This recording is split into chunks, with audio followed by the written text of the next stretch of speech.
Hi, I'm Suneet Mittal for Heart Rhythm TV, and I'm coming to you from the annual scientific sessions of the Heart Rhythm Society in San Diego, where a lot of great work is being presented. And amongst those great work, we've identified one that my colleague, Dr. Satish Misra from the Sanger Clinic has been involved with.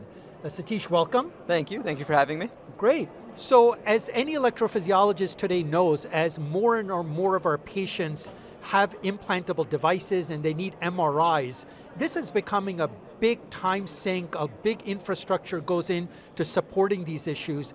And Satish and colleagues did a very innovative study looking at new methods to simplify this process. So Satish, I want you to kind of take our audience a little bit through what your study was, what the design was, and what some of the seminal findings were.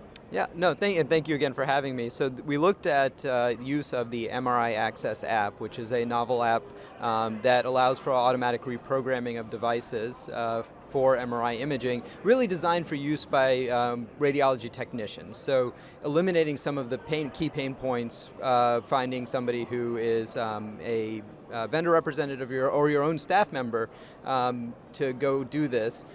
So the app basically looks at the patient's current heart rate, puts them into MRI safe mode at a programming setting that is appropriate for that underlying heart rate with the push of a button. And then the radiology technician at the end of the scan simply restores the baseline programming. So it really simplifies the process for getting patients these scans.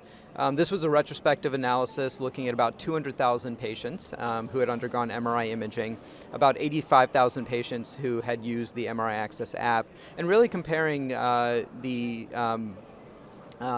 outcomes of use focused on the time in the MRI mode. So it was using that as a surrogate for efficiency of the process, but also the impact on how long a patient may remain in a less than optimal programming state, you know, with not at their base settings or with their ICD off.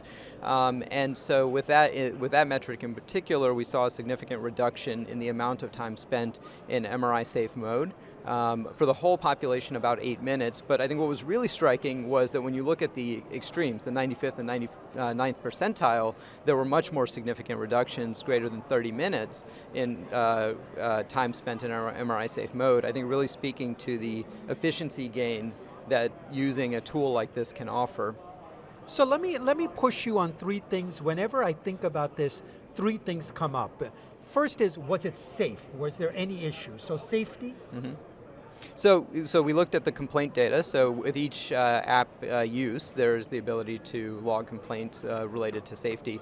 There were some workflow complaints, but no patient adverse events were reported. The only event that raised some question was there were 6 events for patient symptoms, so maybe they felt the pacing mode. One patient where there was a cleared alert, so it just delayed that getting to the device clinic. But no other adverse safety events. So I think overall a really good safety profile. No, that's great. So if safety is not a concern, then the second is of course efficiency. So you mentioned, that on the outliers, more than a half hour of time saved. Why is it that some people, wind up spending so much time, for this reprogramming? We just don't have personnel available? What are the hurdles? I think every center faces a different mix of barriers. I think, for example, if you're using vendor representatives, what I've seen is that the vendor representative may come program the patient prior to the scan. They go get their scan, they come back, and then you're waiting for the vendor representative, and maybe that person is in a case, maybe they're doing something on the floor, but they're providing some other service, and then there's a delay in getting that patient reprogrammed.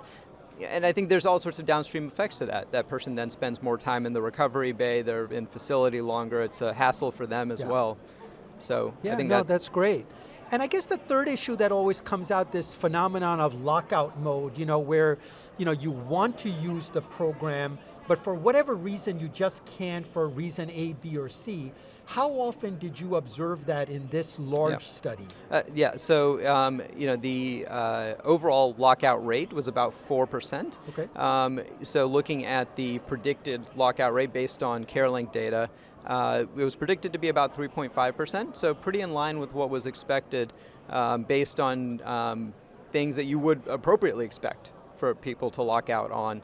The one additional lockout feature on the MRI Access app is elevated heart rate. So we think that accounts for the discrepancy between the predicted and actual. But I think a relatively low lockout rate, given that 96% of people could appropriately use it. And I will say the other kind of striking finding in this study was we looked at rates of atrial fibrillation post-scan as well. One of the concerns was when you put somebody in an MRI safe mode, it being a non-optimal programming setting, if there's competitive pacing, there's some theoretical risk for arrhythmia induction. So we looked at the number of patients who had a new AFib event detected during the scan and saw a significant reduction in that as well with use of the app, about a 36% relative reduction. Overall event rates were low, but still a significant reduction in new atrial fibrillation events. I think that's something that's worth a further look as well. Well, great, Satish. I think congratulate you and your co-authors on this exciting work. Thank you very much. Obviously, this was a retrospective analysis. I think the field is looking for how we translate this into other prospective data. Yep. And I think I speak for every electrophysiologist, and more importantly, every electrophysiologist, allied professional technician who wants to see this incorporated into routine clinical practice sooner than later. Absolutely. So thanks for joining me and Thank you for having reviewing me. the findings of your innovative trial. Thank you for having me.